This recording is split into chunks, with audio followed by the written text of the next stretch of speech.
Mis estimados amigos, queridísima comunidad, que bueno, me hacen el enorme honor de estar conmigo semana con semana. De verdad les agradezco tanto su confianza, su cariño, todo lo que nos hacen llegar a través de sus mensajes, porque de verdad estos espacios los hacemos con la finalidad de que ustedes contribuyan, todos podamos contribuir de alguna manera y se me hace muy interesante pues que nos sigan escribiendo, nos sigan preguntando, sigan pues contribuyendo a este espacio, compartiendo, comentando y sobre todo pues confiando en nosotros que bueno, yo sé que a ustedes les encantan estos temas, les encanta estar con nosotros, les encanta venir y estar en este espacio.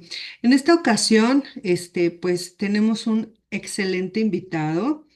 Yo lo conocí en el trayecto de la formación metodológica de nuestro trabajo de tesis y se me hizo bien interesante su tema, se me hizo un tema que merece ser difundido y sobre todo que merece este ojo de visualización porque pues son temas, como bien comentábamos hace un momento, que no son visualizados e incluso cuesta trabajo hablarlo porque para hablarlo necesitamos, ay, perdón, necesitamos un especialista, ¿no?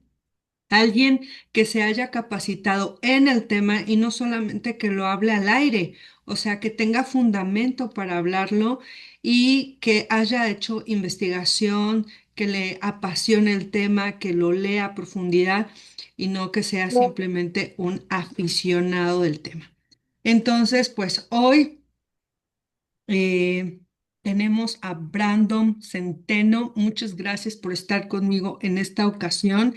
Él está realizando una investigación justamente de este tema que les estoy compartiendo, que bueno, hoy le pusimos el título de Entre el silencio y el grito de las minorías sexogenéricas. Se me hace también un temazazo, ¿no? Un tema muy, muy especial. Gracias a todos por vernos, estar conmigo. Y bueno, en esta ocasión, pues le voy a dar el tiempo a él y vamos a iniciar. A ver. ¿Qué son las minorías sexogenéricas? Esa es una pregunta. ¿Y cómo es que llegaste a este punto de interés? Adelante, el tiempo es para ti. Muchas gracias, Viri, gracias a la audiencia que nos ve y nos escucha. Y la verdad es que como llegué a este tema, pues primero fue desde mi maestría. Algo que me llamaba mucho el interés tenía que ver con que yo veía que me enseñaban técnicas, teorías, el cómo abordar el trabajo desde las familias y parejas. Y un tema que yo decía, bueno, ¿y luego cuándo nos van a enseñar de cómo trabajar con personas LGBT? Porque ya con mis prácticas, conforme yo iba viviendo mis propias experiencias clínicas, me daba cuenta que había mucho esa necesidad. Y desde ahí empecé como a estudiar, a meterme, a meterme, a meterme. Mi tesis, de hecho, fue un estudio de casos con una familia que tenía un paciente, un miembro de LGBT, y ahí fui acercándome como a este tema del estrés de las minorías de manera como muy superficial, y luego llego al doctorado y empiezo como a descubrir a profundidad, pues que es todo un universo, ¿no? Cuando hablamos de estas minorías sexuales o de género, pues nos referimos a estas personas LGBT, lesbianas, gays, bisexuales, trans, asexuales, todas aquellas personas que de alguna manera no encajan en lo heterosexual o en lo cisgénero, que usualmente le conocemos así, y que pues de alguna manera tienen alguna identidad o orientación sexual pues no normativa, porque no es algo que se espera que la sociedad o las personas podamos tener como distinto a la heterosexualidad. Y entonces justamente lo que busca este paradigma del estrés de las minorías es analizar la manera en cómo las vivencias de las personas LGBT pues suele ser muy distinta a cómo una persona heterosexual vive. Y a lo mejor a la gente nos puede causar revuelo cuando escuchamos y es como, ¿por qué diferente? ¿Por qué esto es necesario que lo estudiemos? Y es que se ha comprobado desde hace casi 30 años pues que las personas LGBT viven un estrés crónico asociado con su orientación sexual o identidad de género. Esto debido a la discriminación, al rechazo, a la exclusión, a la violencia social y a todos estos entornos que muchas veces se tornan hostiles, pero también que tienen mensajes muy directos sobre no seas de esta forma, que no te vean en público, pero no te vistas así, pero no te puedes enamorar de alguien de tu mismo sexo o género, pero es que entonces si te ven con estas personas vales menos, pero no lo digas en tu trabajo porque entonces ya nadie te va a querer contratar. Y entonces son todas estas experiencias las que van generando una tensión emocional y un daño psicológico significativo. Y entonces en 1995, un autor estadounidense llamado Mayer justamente empieza a darse cuenta que había ciertas características que sus consultantes homosexuales y bisexuales presentaban. Y entonces englobó estas experiencias a través de este modelo teórico y así es como surge el modelo del estrés de las minorías sexuales como una forma de nombrar aquella realidad incómoda de decir, pues pese a que los servicios de salud mental y los servicios de salud en general siempre han excluido a las poblaciones LGBT, pues también esto tiene una consecuencia, porque nadie está trabajando con lo que sienten, con lo que piensan, y muchas veces los modelos o enfoques teóricos que utilizamos, pues pareciera ser que es así como de que, ah, bueno, lo replico sin tomar en cuenta qué pasa con ese contexto que hay detrás y a veces resultan poco deficientes porque no es que el modelo clínico no funcione, es que no toma en cuenta que hay otras situaciones o circunstancias que están impactando la vida de nuestro paciente o nuestro consultante y que eso va a inferir en decir, pues tal vez yo no puedo como terapeuta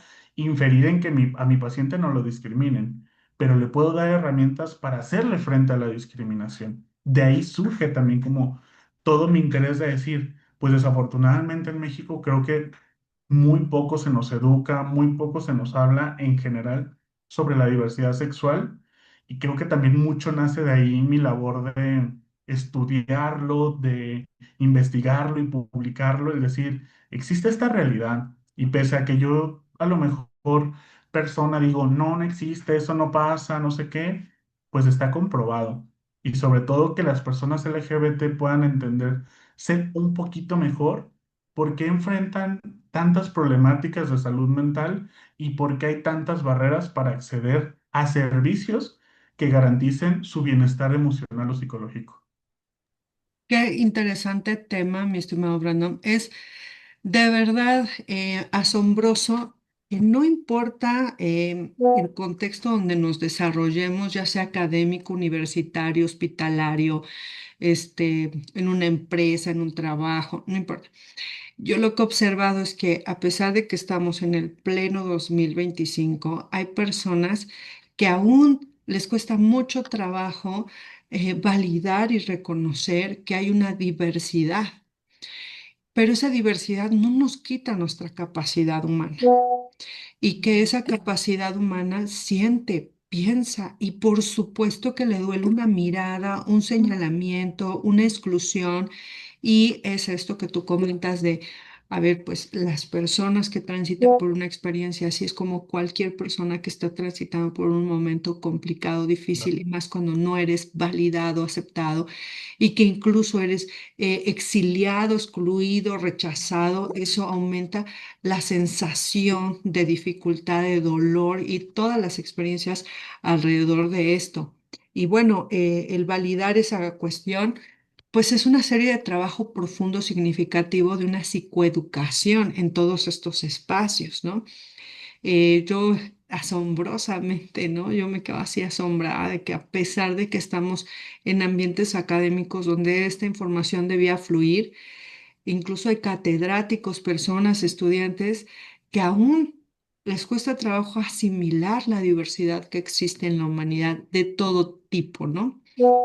Y bueno, en esta ocasión a mí me gustaría eh, como compartir, ¿no? O comentarte que este es un gran trabajo, un excelente trabajo, y me gustaría que me pudieras compartir aquí a toda nuestra audiencia. ¿Qué observas en esta situación de las minorías, ¿no? ¿Cuáles han sido los efectos y las dificultades que pasan en la familia, en el trabajo, para hacerse ver, para estar, incluso para tener paz mental, ¿no? ¿Cómo es que llegan a ese punto tan deseado para muchos de ellos? Adelante, te escucho. Sí, yo creo que aquí sería bien importante tomar el punto de partida histórico. Desafortunadamente creo que las sociedades han avanzado mucho, de repente retrocedemos demasiado. Y creo que particularmente en el siglo XX, mucho de lo que cometimos como seres humanos fue un error muy grave, que fue empezar a dejar que otro tipo de ideologías o situaciones nos adentraran a narrativas que nos llevaban a expresar el odio, el disgusto, incluso yo diría la sensación generalizada de rechazo, de discriminación, pero sobre todo de una constante hipervigilancia social de que teníamos que castigar eso.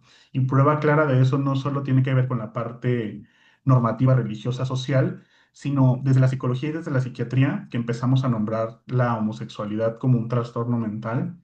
Creo que a partir de ese parteaguas podemos entender que generó mucho daño. Y hoy, sí, tal vez 2025 parece como una época mucho más modernizada, más consciente de redes sociales con mayor información, pero creo que el daño viene mucho de ahí, de lo que como sociedad culturalmente nos apropiamos de decir, eso no está bien. Y como no está bien, pese a que ya lo hayan quitado del DSM, pese a que ya no está catalogado como un trastorno mental, generó una herida suficientemente profunda social y culturalmente para creer que esta narrativa, para esta historia contextual de la homosexualidad y de las personas LGBT se arraigara en lo más profundo de quienes somos. Y entonces por eso hoy seguimos replicando estos discursos, estas violencias, pero yo creo que lo más importante y lo más impactante es que, sobre todo en las familias, es lo que más vamos a encontrar, la principal fuente de rechazo.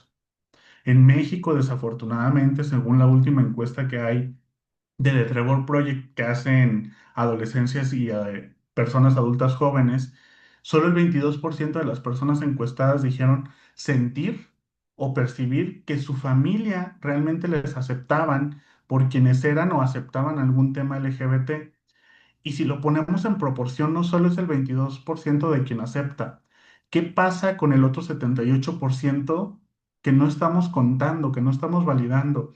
Pues es un 78% que golpea, un 78% que corre de las casas a sus hijas, hijos o hijas por el simple hecho de ser LGBT, porque es, yo no tengo un hijo LGBT, eso va en contra de la moralidad de la familia, qué van a pensar de nosotros, cómo se te ocurre deshonrarnos incluso, ¿no? Yo he escuchado esas palabras como muy fuertes y no nos damos cuenta que lo único que vamos haciendo es apartando justamente a nuestros hijos e hijos de lugares no solo que deberían ser seguros, sino también de una red de apoyo que debería ser esencial para nuestro desarrollo personal, profesional y social.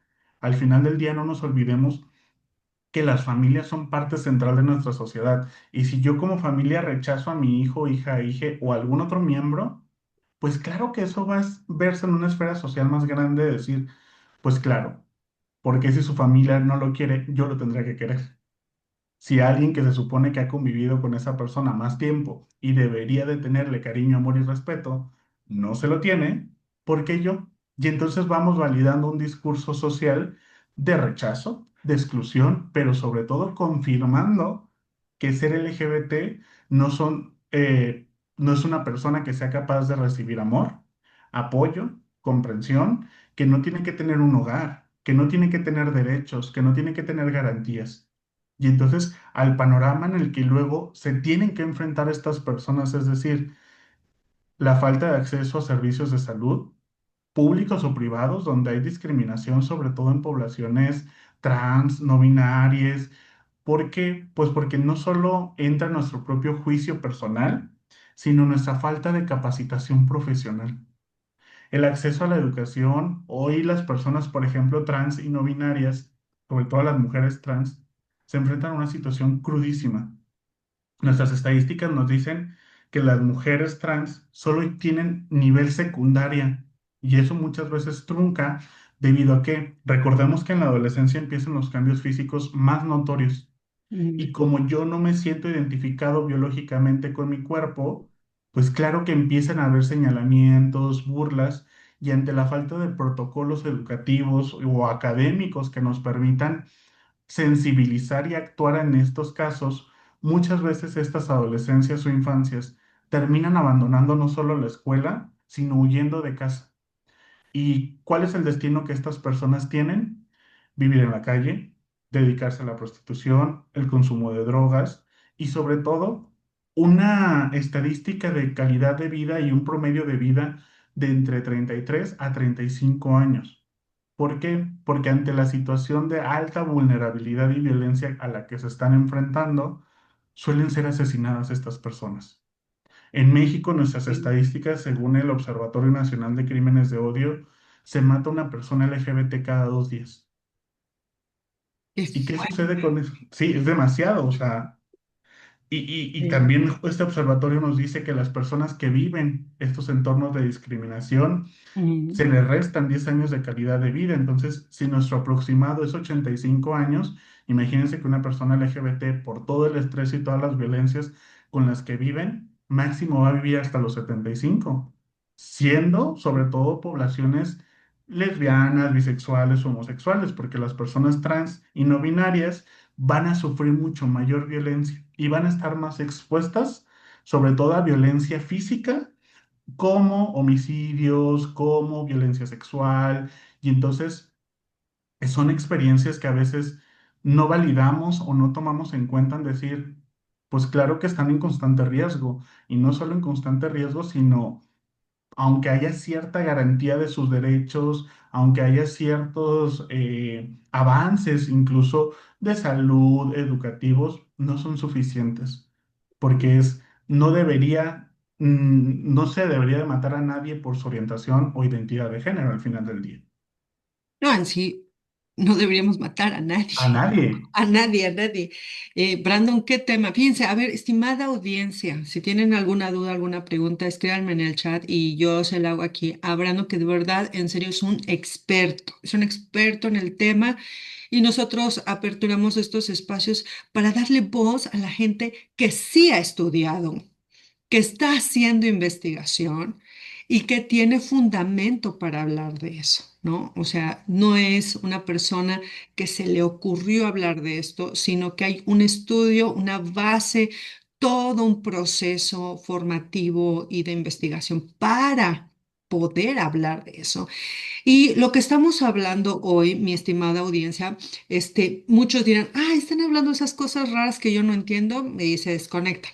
O, ay, esas cosas a mí no me gustan, y las vinculamos con creencias o con un juicio bastante estrecho o cerrado. De lo que estamos hablando es de personas que sufren todos los días violencia, vulnerabilidad y un desarrollo limitado en los aspectos, todos los aspectos que una persona debería gozar: educación, salud, trabajo y sobre todo la aceptación en su familia. De eso estamos hablando, de personas que tienen que afrontar día con día cosas como esta. Y estimada audiencia, si tú tienes a un conocido, a una persona, a alguien cercano, que tú sabes que tiene otra orientación sexual, sensibilízate, porque seguramente esa persona va a estar viviendo estos estragos que Brandon está compartiendo. Me parece asombroso, 35 años, ¿no? Viviendo estas cosas. Uno de los recursos que una persona debe tener como un derecho es la educación. Y luego en el ámbito educativo es donde más vulnerabilidad viven por los maestros, por el sistema, por los alumnos, etc., etc., etc. Y alguien que se me viene a la mente es Kenia Cuevas. Ella habla sobre cómo es que la sociedad ha marginado a las mujeres trans, llevándolas a un límite de riesgo en donde en plena pandemia pues estas mujeres no solamente arriesgaban su salud por la pandemia, sino arriesgaban la vida por todos los peligros que existían, ¿no? Por todas las circunstancias que existían. Su trabajo de muchas de estas personas es en la calle. Entonces, al no haber espacios para trabajar, ellas se exponían aún más. Son espacios de muchísimo riesgo, de muchísima vulnerabilidad y su voz no es escuchada. Independientemente si estás de acuerdo con la orientación sexual de otra persona o no, creo que deberíamos de abogar primero por el respeto a la vida. Si yo no estoy de acuerdo con la orientación sexual de alguien, es respetable, es respetable.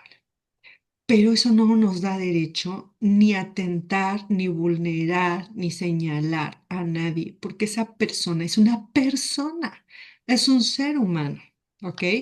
Entonces, pues yo voy más que nada por esa parte y acá nos comparte Fer, que por cierto este tema es muy controversial, siempre genera ampolla, ¿no? Ya sea por el conocimiento mal encausado, por el desconocimiento, por el conocimiento asertivo por nuestras creencias siempre generan polla.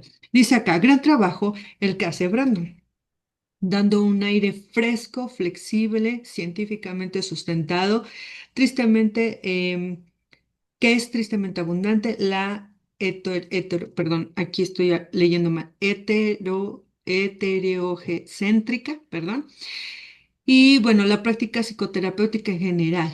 Dice, hay lagunas, gracias Brandon, es un orgullo haber sido tu formador. Ay, qué lindo, qué bonito. Este Fer Canive se llama.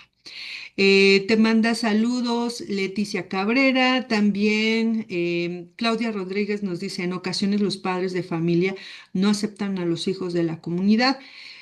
También Jacqueline Carmona Ramírez te manda a saludar y muchas felicitaciones. Y Javier Higareda excelente programa, excelente ponente. Felicidades a ambos. Gracias, maestro. Gracias a usted. Pronto espero también lo vamos a tener por aquí. Leticia nos dice, amo a mi nieto con su orientación sexual, lo respeto como un ser humano y lo apoyamos toda la familia. Maravilloso, Leti, te mandamos un abrazo. Y por acá, Clau Rodríguez nos dice, deberíamos ser más empáticos como sociedad, ¿cómo podemos ayudar?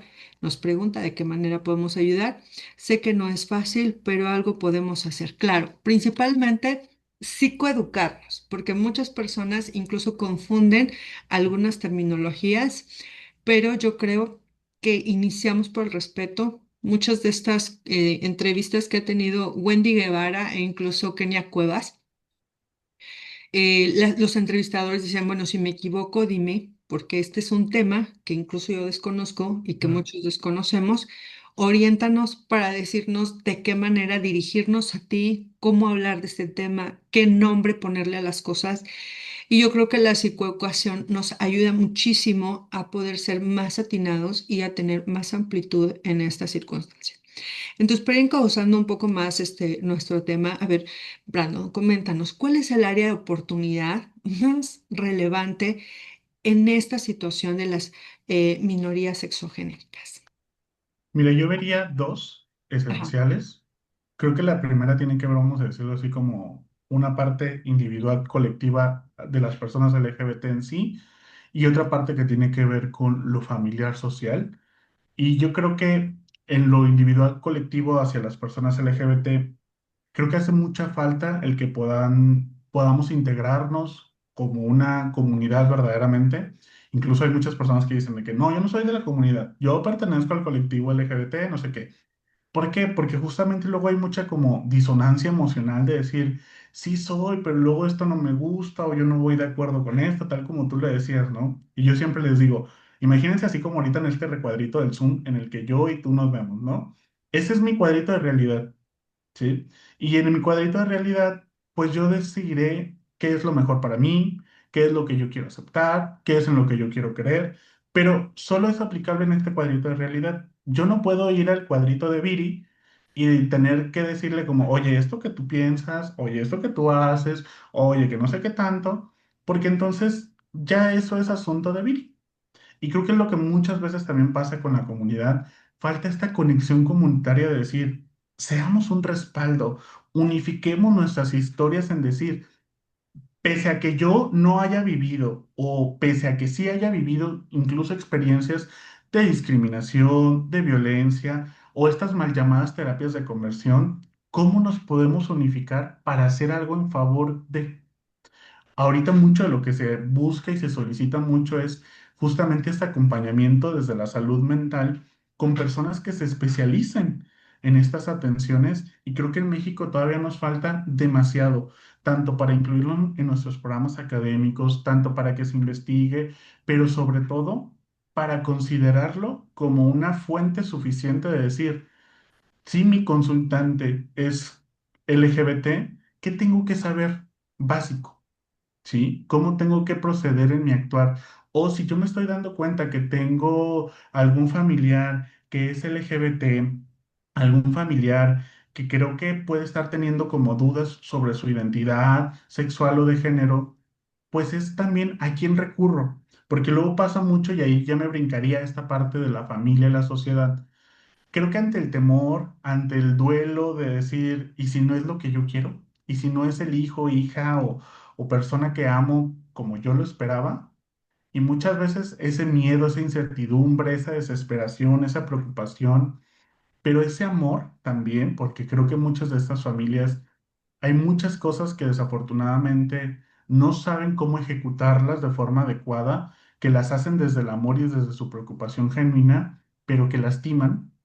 Muchas veces es, voy con el padrecito, voy con el sacerdote, voy con la vecina, voy con no sé quién, le pregunto al internet.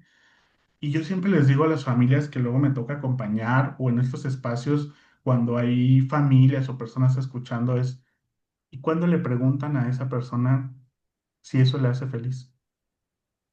Si quienes son le es importante, porque yo les digo, a ver, hay una cosa muy distinta que es decir, tal vez puedo tener dificultades para entender qué significa ser LGBT, tal vez me genera conflicto algunas cosas, pero yo no dejo de amar a la persona, porque entonces si mi amor cambia a pesar o a partir, perdón, de que esta persona me dijo que era LGBT, yo siempre les digo, entonces, ¿lo amas de verdad? ¿O está condicionado a que sea de cierta manera y entonces solo así le puedes amar? Porque si es así, no le estás amando. Más bien es, amas la idea que tienes de esa persona, pero no quién es. Porque si amas a quien es, no te va a importar si es una persona LGBT, si es mujer o hombre, si le gusta la nieve de chocolate, si le gusta la nieve de vainilla. No te va a cambiar nada el amor y el cariño solo porque su orientación sexual o identidad de género sea distinta. Y entonces ahí es donde viene. Creo que muchas veces como familias se nos olvida eso, que Claro. ante cualquier otra situación, pues es alguien a quien yo amo, es alguien a quien me interesa. Y Ujú. desde ese miedo y desde esa preocupación también los papás toman decisiones que yo digo, creo que ni siquiera se tomaron el tiempo para pensar y decir, ¿realmente yo quiero esto para mi hijo, hija, hije? ¿O desde dónde lo estoy haciendo? Y luego Sí. los llevan a espacios que les violentan, que incluso les torturan, ¿sí? Porque yo pienso que es una forma en la que pueden conseguir información y es decir, mejor yo primero me acerco y le digo, oye, ¿sabes qué? No entiendo esto que estás viviendo, pero me importas. ¿Por qué? Porque es válido no saber, ¿sí? No tenemos que saberlo todo, no tenemos que tener el dominio de todas las cosas, pero yo siempre les digo, una cosa es no saber y otra cosa es discriminar. Y es decir, puedo no saber, pero desde el amor y el cariño que tengo, estoy en la disposición y a mis tiempos de poder enfrentar esta situación contigo, de acompañarte, de entenderte, porque al final del día lo que me importa eres tú y no tanto quién eres a través de estas situaciones o vivencias. Pero qué distinto luego me tocan experiencias donde en este no saber hacer las cosas discriminan desde comentarios, chistes, ironías, circunstancias que van promoviendo discursos no solo de odio, de exclusión, van remarcando que eso no está bien.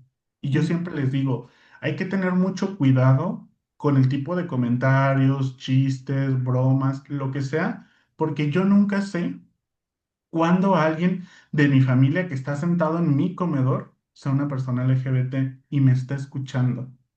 Y esa es la experiencia que muchas veces viven y que luego se retratan en estas encuestas que tenemos de decir, pues no lo dije porque entonces quien me iba a discriminar era mi mamá, mi papá, mis abuelitos, personas que deben amarme y de cuidarme. Y a Sí, veces decimos, pero es un chiste, no pasa nada. Pero hay que entender que los chistes tienen una trascendencia increíble. Yo luego claro. tengo pacientes que me dicen, pues es que para él era un chiste, pero para mí se volvió una condena. Incluso me dicen así, Qué te puedo fuerte. decir día y hora en la que me lo dijeron y yo le digo, oye, ¿te acuerdas cuando me dijiste esto? No, yo nunca te dije eso. Pues sí, porque para ti fue un martes cualquiera, pero para mí no. Sí, definitivamente es una realidad constante. Fíjate que me llevas a un recuerdo. Llegan unos papás con su hijo ya adulto, como de unos 23 años, y platico con los papás porque los veía como muy angustiados y me decían, lo traemos porque queremos que él deje de ser gay. Y yo les dije, no, es que la terapia no es para eso, ¿ok? No es para eso. Es que nosotros pertenecemos a una religión en donde eso no es aceptable. Y le digo, bueno, pues yo creo que todas las religiones nos invitan a amar y cuando uno condiciona a alguien, no, hay que preguntarnos si realmente estamos amando o no, ¿ok? Bueno, pasó el tiempo, yo atendí al chico, él estaba muy contrariado justo por esto que comentas. Es que yo estoy bien conmigo mismo, pero em, el diario vivir con mi familia me hace sentirme inadecuado, inaceptable, ¿no? Excluido, pues ya no sé qué hacer, ¿no? El caso es que yo le preguntaba si él realmente quería el proceso terapéutico, si él realmente deseaba eso, ¿no? Llegamos a un punto en donde dijimos, vamos a pausar las sesiones porque pues él decía, es que el problema no soy yo, es mi familia, ¿no? O sea, yo estoy bien, yo me acepto tal como soy. Entonces, pausamos las sesiones y su papá me llama y me dice, qué mala terapeuta es usted, no supo hacer su trabajo. Y yo digo, pues es que yo diría que los padres hacen un buen trabajo cuando aman a sus hijos independientemente de quiénes son. Entonces veamos quién está haciendo un mal trabajo, ¿no? Entonces pensamos que las condiciones determinadas de una persona, cuando no son lo que en un estándar es aceptable, entonces para los padres es un error. Y no solamente las personas que tienen otra orientación sexual, por ejemplo, los chicos que tienen alguna situación neurológica, alguna discapacidad o alguna otra circunstancia, como que los padres se ponen en la condicionante, es que mi hijo no es como lo que tú mencionabas, ¿no? No es lo ideal. Y como no es lo ideal, pues viene el rechazo, queriendo o no queriendo, viene el rechazo. Qué cosa tan difícil. Te comparto aquí un comentario, dice Sara Ponce. Qué tristeza que la sociedad aún no tenga un conocimiento del tema. Hay que recordar que la libertad, eh, que, que la libertad en este país se aplica a todos y a todas. Simplemente es una decisión personal y es un gen de nacimiento. Bueno, es su percepción. Gracias por esta sección, felicitaciones por ambos. Muchas gracias a ti, Sarali. Pues yo creo que muchas de las circunstancias que pasan las familias es esto, ¿no? La parte de qué vamos a hacer con esto. Y yo creo que en gran medida es por la falta de psicoeducación. Si tan solo la parte emocional a veces la rechazamos, ¿cómo le decimos a nuestros hijos? Otra vez vas a llorar, como si el Ujú. llorar, el reír, estar triste, desanimado estuviera mal. Entonces vivimos en este paradigma de siempre hay que estar bien, porque estar bien es lo aceptable, ¿no? O sea, lo aceptable es el indicio de que vamos por buen camino, de que hemos hecho un buen trabajo. Si no estamos bien, entonces hay un problema y no aceptamos los problemas como parte de la vida cotidiana. No aceptamos las dificultades como parte de la experiencia humana. Pues, mi estimado Brandon, ¿qué más nos podrías compartir para ir cerrando este tema? Me encantaría escuchar cómo qué has descubierto en este trayecto de tu investigación sobre este tema. ¿Qué observas sobre este tema de una manera muy particular? Que bueno. en una medida generalizada de toda nuestra población, no logramos ver porque no lo estamos incluso conviviendo con alguien o no lo tenemos de manera inmediata. Pero te escuchamos, adelante. Te lo agradezco, Viri, y me parece muy acertado y creo que complementando esta idea que tú planteabas desde lo emocional, desde cómo también nosotros gestionamos toda esta parte psicológica y cómo eso afecta nuestras relaciones, creo que mucho de lo que yo me he dado cuenta en todo este trayecto, investigando esto, acompañando familias, acompañando a las personas, estando en este tipo de espacios, creo que tiene que ver con el decir, creo que todas, todos y todas tenemos una responsabilidad.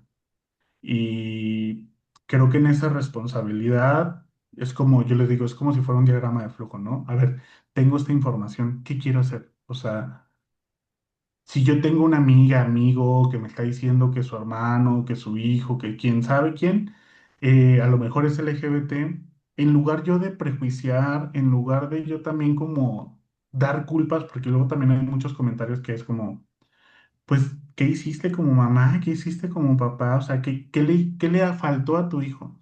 Mejor también pudiéramos aprender a acompañar y decir, bueno, ¿y tú cómo te sientes con esto? O sea, ¿tú qué piensas de esta situación que vive tu hijo, no?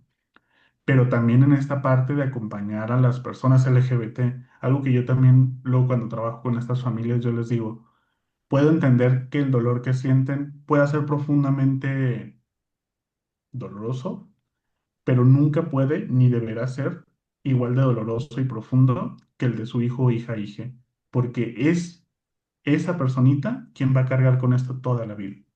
A mí me puede doler y a mí me puede mover porque a lo mejor no es lo que yo pensaba. Pero si yo descuido a esa persona, así sea una infancia, una adolescencia o un adulto, por centrarme únicamente en mi dolor, yo estoy también perdiéndolo de vista lo importante, qué necesita la otra persona. Y lo que necesita es amor, comprensión, contención, que no le excluyan de casa. Sé que puede ser difícil y a lo mejor sobre todo cuando se trata de identidades de género distintas, pero podemos llegar a acuerdos, podemos empezar a convivir desde otras formas y desde otros lugares.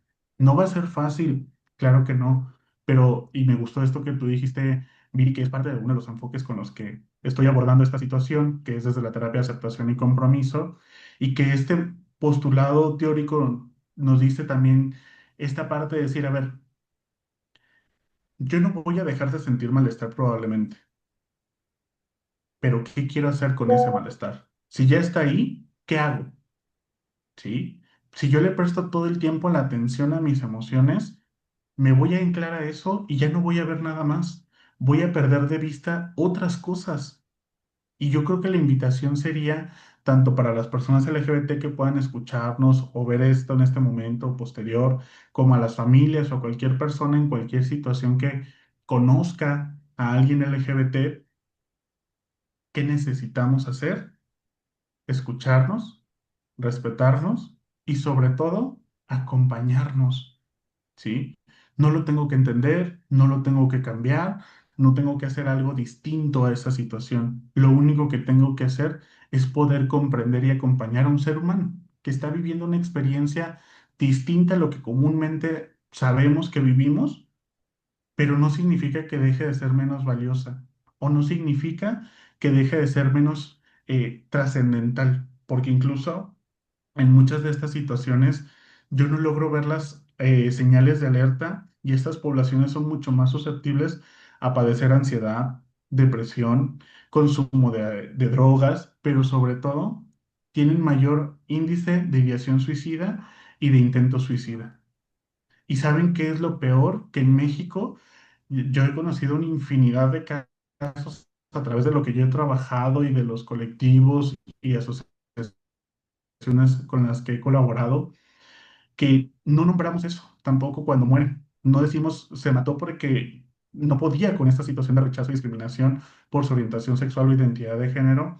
Y es, ah, no, pues se murió de causas naturales. Y entonces eso invisibiliza también la problemática que hay detrás.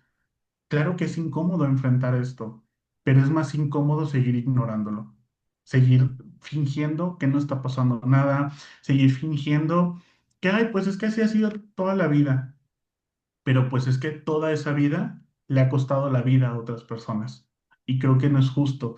Todas las personas tenemos o deberíamos de tener la certeza de decir, independientemente de cualquier característica de mi vida, yo tengo derecho a vivirlo. ¿Sí? Y ni siquiera nos metamos, porque luego a veces pensamos que una realidad solo puede estar vigente en la vida de una persona, pero yo conozco personas que son LGBT, que tienen alguna discapacidad, o que son LGBT y son de pueblos originarios de aquí del país, con multiplicidad de situaciones y condiciones que si les vamos agregando, pues claro que son muchos mayores índices de vulnerabilidad y que si yo no tomo en cuenta de que hay múltiples realidades que necesitamos ver, pues tampoco voy a poder conectar.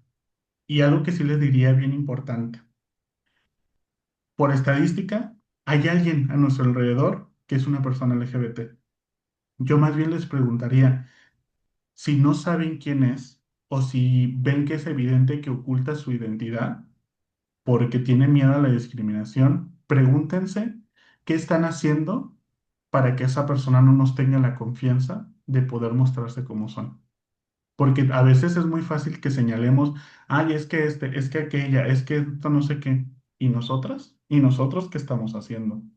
Desde un meme, desde un sticker, desde un video, desde un comentario, podemos estar trayendo discursos LGBT fóbicos que van a alejar a las personas. Para mí será un chiste, pero para otras personas va su vida de por medio. Qué interesante, mi estimado Brandon. En otras palabras, creo que como humanidad debemos de desarrollar mayor respeto por los demás, porque el rechazo, independientemente de cuál sea la razón, duele, hiere, lastima, ¿no?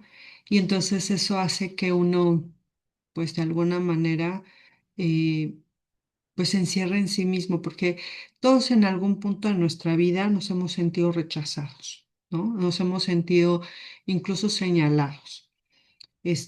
Igual yo levanto la mano por otras razones por las cuales he sido rechazada, he sido señalada, incluso excluida, y todos en algún momento hemos vivido eso, por distintas razones Sí, en diferentes espacios. Y es asombroso eso, que porque si eres alto, que por si eres bajo, porque el color de tu piel, que si eres mujer, que si eres hombre, si tienes otra orientación sexual, si hay una discapacidad, que hasta ahora, que porque eres una persona que tiene formación, que tiene educación. ujú, En otros espacios es como, ¿por qué no tienes educación? ¿Por qué no tienes formación? ¿Por qué tienes trabajo? ¿Por qué no tienes trabajo? O sea, hemos sido señalados por muchas razones. Entonces yo creo que algo básicamente que necesitamos hacer es desarrollar respeto a la existencia del otro. claro. Es básicamente. Y Brandon, cuéntanos un poco de ti, para ir cerrando nuestro tema. ¿Qué formación tienes? ¿Qué estudios tienes que avalan todo esto que acabamos de compartir? Sí, gracias. Pues bueno, principalmente soy psicólogo, soy psicoterapeuta familiar y de pareja. Yo soy de acá de la ciudad de Torreón, Coahuila, de la ciudad que venció el desierto, orgullosamente. Acá el calorcito para cuando tengan ganas. Y pues justamente me he estado especializando sobre todo pues en el extranjero, en temas de diversidad sexual, derechos humanos, pero sobre todo en un enfoque que se le conoce como la terapia afirmativa, que justamente lo que busca es complementar a todos estos modelos, enfoques teóricos y clínicos sobre decir, ok, ¿cuáles son esas cosas indispensables que tienes que tomar en cuenta al momento de trabajar con personas LGBT? Y entonces un poco lo que he estado también haciendo mucho es hacer esta divulgación no solo científica, sino educativa y clínica de decir, tenemos y debemos obligarnos a capacitarnos. Ahorita actualmente pues estoy estudiando un doctorado en familias en el Instituto de Terapia Familiar Sencali en Ciudad de México y justamente mi investigación va con esto. Está dividido en dos estudios. El primero tiene que ver con validar instrumentos psicométricos. Estos instrumentos lo que nos permiten es entender estas realidades que estas poblaciones viven. ¿Por qué? Porque como hemos hablado todo este tiempo, desafortunadamente en México no tenemos las herramientas clínicas suficientes para poder medir qué efectos están teniendo la discriminación sobre estas poblaciones. Y en mi segundo estudio, lo que se pretende hacer es una intervención desde el modelo de la terapia de aceptación y compromiso especializado, porque hasta el momento en México tampoco existe ninguna rama clínica que aborde directamente o específicamente las situaciones que las personas LGBT viven. Y lo que yo estoy buscando es poder ser de las personas pioneras que abordemos estas problemáticas y decir, existe esto, funciona y esto es un modelo de intervención apto para todas las poblaciones. Mi estudio pues está haciendo a nivel nacional. Igual ahí también sigue vigente la encuesta para que puedan contestar. Lo pueden encontrar ahí en mis redes sociales. Y es mucho lo que estoy haciendo, como divulgar también científicamente qué pasa.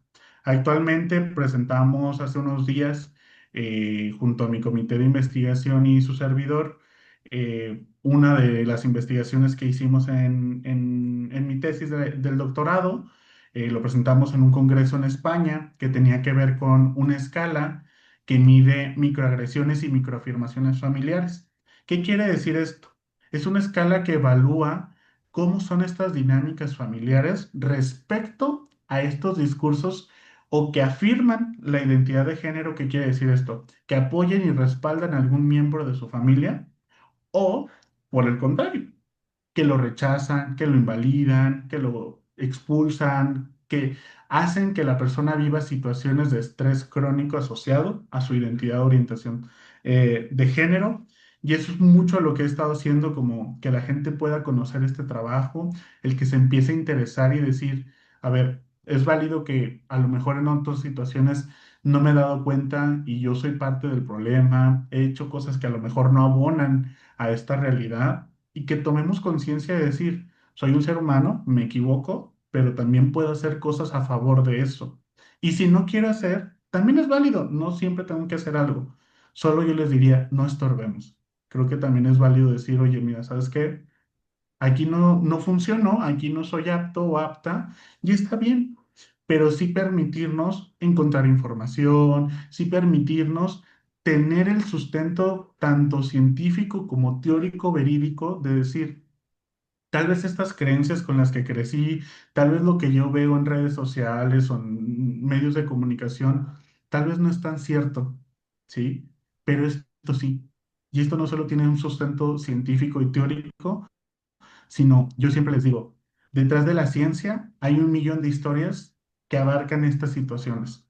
Y es eso lo que yo busco hacer, que un cachito de las tantas experiencias que cada una de las personas que han estado participando, que me han estado también invitando a estos espacios, te lo agradezco también, Viri, que puedan justamente conocer la historia de todas estas personas que hacen posible esta investigación que estoy realizando.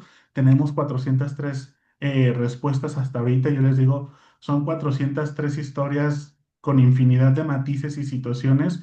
Y yo les agradezco porque al final del día es una forma en la que nos acercan a una realidad un poquito más palpable, un poquito más concreta de decir, sí está pasando y está pasando con estos efectos, ¿sí? Y también, obviamente, como el esfuerzo que las colectivas a las que se han sumado a mi proyecto han hecho, porque creo que también desde la sociedad civil podemos lograr muchas cosas increíbles.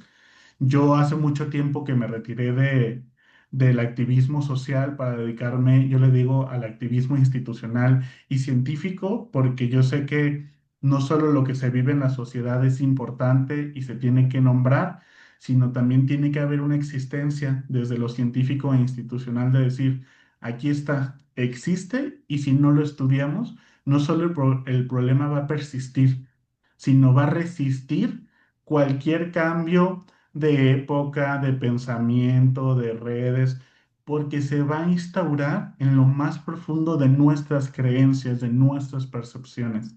Y esa es la labor que tengo, la divulgación científica de esta información para que la gente pueda comprender y decir, ¿qué puedo hacer distinto hoy?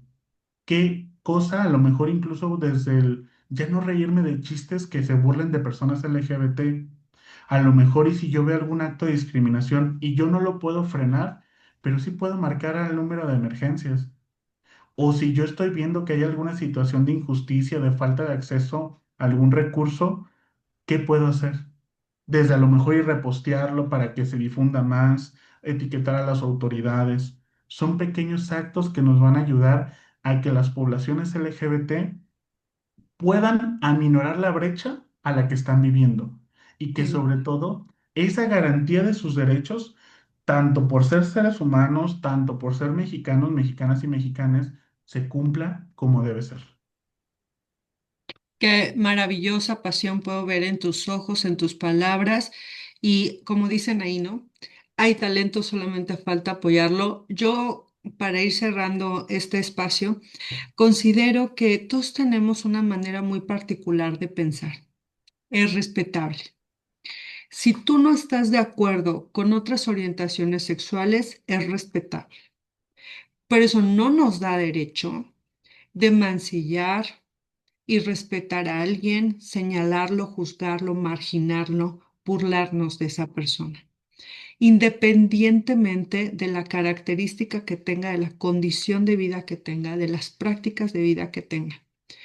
Creo que algo que nos deshumaniza es pensar que estamos en lo correcto y que no hay otra postura más correctísima que la nuestra, sin darnos cuenta que el mundo está lleno de posibilidades y que en esa posibilidad se reparte parte de nuestra verdad que compartimos todos.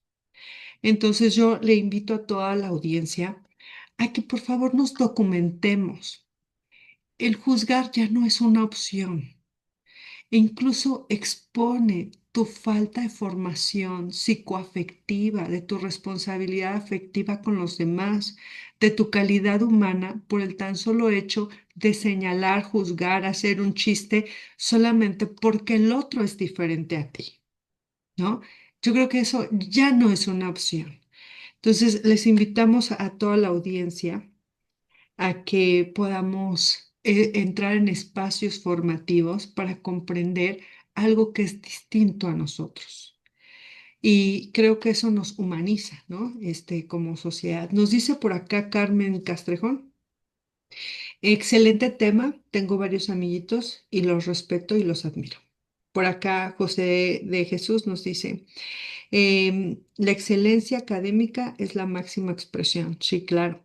Y bueno, nosotros tenemos estos espacios para compartir con personas que tienen sustento académico, tienen bases para compartir lo que están haciendo.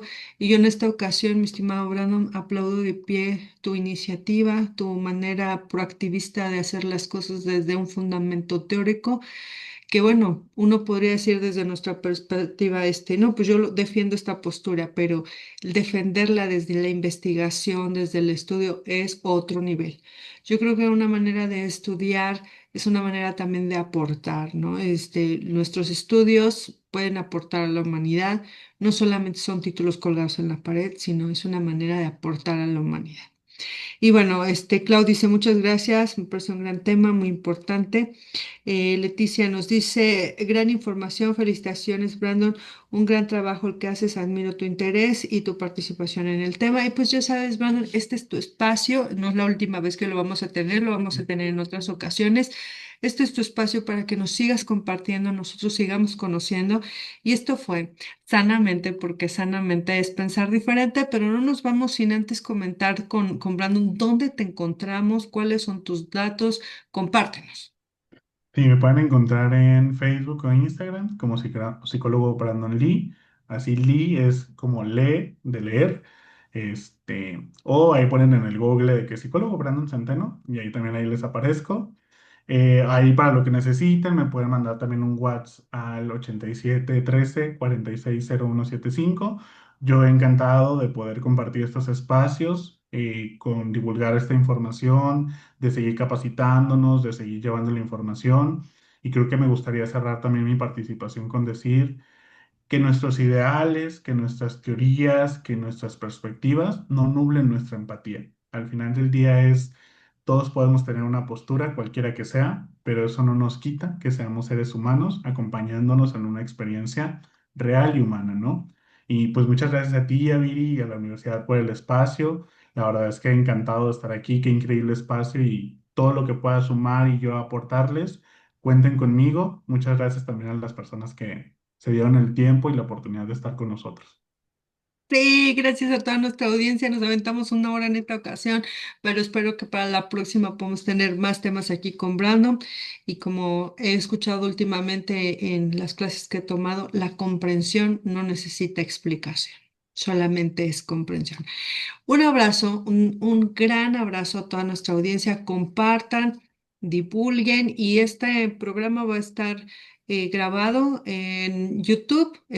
Lo voy a subir a YouTube. Ahí me buscan como Viridiana Lechuga.